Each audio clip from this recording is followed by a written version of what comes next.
Jules Verne. Voyage au centre de la Terre. Chapitre 29.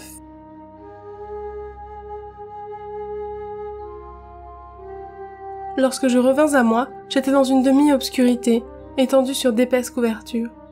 Mon oncle veillait, épiant sur mon visage un reste d'existence. À mon premier soupir, il me prit la main. À mon premier regard, il poussa un cri de joie. « Il vit! Il vit !» s'écria-t-il. « Oui, » répondis-je d'une voix faible. « Mon enfant !» fit mon oncle en me serrant sur sa poitrine. « Te voilà sauvé !»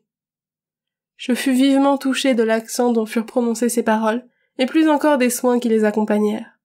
Mais il fallait de telles épreuves pour provoquer chez le professeur un pareil épanchement. En ce moment, Hans arriva. Il vit ma main dans celle de mon oncle. J'ose affirmer que ses yeux exprimèrent un vif contentement. « Côte d'or », dit-il. « Bonjour, Hans, bonjour », murmurai-je. « Et maintenant, mon oncle, apprenez-moi où nous sommes en ce moment. »« Demain, Axel, demain. Aujourd'hui, tu es encore trop faible. J'ai entouré ta tête de compresses qu'il ne faut pas déranger. Dors donc, mon garçon, et demain tu sauras tout. »« Mais, au moins, repris-je, quelle heure, quel jour est-il » 11 heures du soir. C'est aujourd'hui dimanche 9 août, et je ne te permets plus de m'interroger avant le 10 du présent mois. En vérité, j'étais bien faible. Mes yeux se fermèrent involontairement. Il me fallait une nuit de repos. Je me laissai donc assoupir sur cette pensée que mon isolement avait duré 4 longs jours. Le lendemain, à mon réveil, je regardai autour de moi. Ma couchette, faite de toutes les couvertures de voyage, se trouvait installée dans une grotte charmante, ornée de magnifiques stalagmites, dont le sol était recouvert d'un sable fin. Il y régnait une semi-obscurité. Aucune torche, aucune lampe n'était allumée, et cependant certaines clartés inexplicables venaient du dehors en pénétrant par une étroite ouverture de la grotte. J'entendais aussi un murmure vague et indéfini, semblable à celui des flots qui se brisent sur une grève, et parfois les sifflements de la brise. Je me demandais si j'étais bien éveillé, si je rêvais encore, si mon cerveau, fêlé dans ma chute, ne percevait pas des bruits purement imaginaires. Cependant, ni mes yeux ni mes oreilles ne pouvaient se tromper à ce point. C'est un rayon du jour, pensais-je, qui se glisse par cette fente de rochers. Voilà bien le murmure des vagues, voilà le sifflement de la brise. Est-ce que je me trompe, ou sommes-nous revenus à la surface de la terre? Mon oncle a-t-il donc renoncé à son expédition? Ou l'aurait-il heureusement terminé? Je me posais ces insolubles questions quand le professeur entra. « Bonjour, Axel, » fit-il joyeusement. « Je gagerais volontiers que tu te portes bien. »« Mais oui, » dis-je en me redressant sur les couvertures. « Cela devait être, car tu as tranquillement dormi. Hans et moi, nous t'avons veillé tour à tour, et nous avons vu ta guérison faire des progrès sensibles. » En effet, je me sens ragaillardi, et la preuve, c'est que je ferai honneur au déjeuner que vous voudrez bien me servir. Tu mangeras, mon garçon, la fièvre t'a quitté. Hans a frotté tes plaies avec je ne sais quel onguent dont les Islandais ont le secret, et elles se sont cicatrisées à merveille. C'est un fier homme que notre chasseur. Tout en parlant, mon oncle apprêtait quelques aliments que je dévorais, malgré ses recommandations.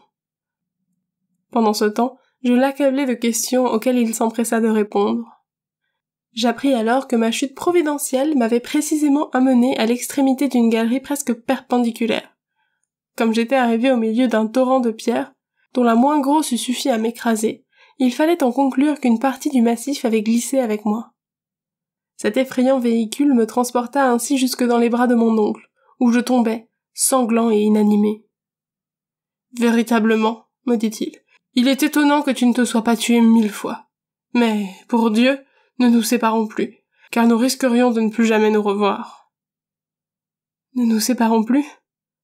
Le voyage n'était donc pas fini ? J'ouvrais de grands yeux étonnés, ce qui provoqua immédiatement cette question.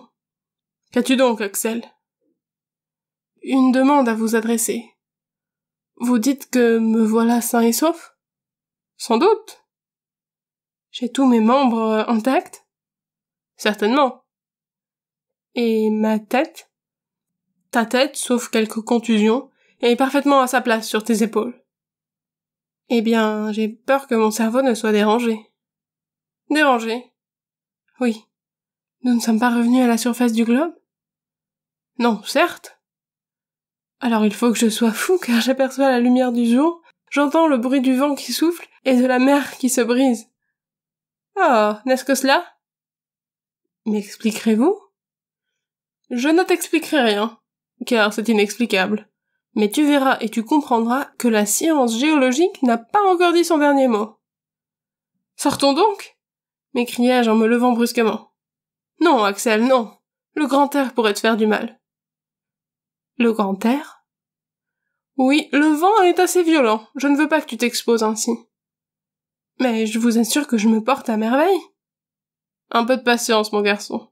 Une rechute nous mettrait dans l'embarras. Et il ne faut pas perdre de temps, car la traversée peut être longue. La traversée? Oui.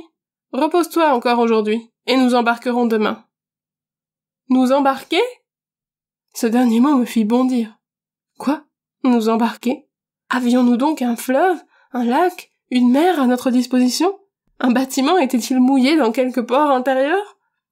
Ma curiosité fut excitée au plus haut point. Mon oncle essaya vainement de me retenir. Quand il vit que mon impatience me ferait plus de mal que la satisfaction de mes désirs, il céda. Je m'habillai rapidement.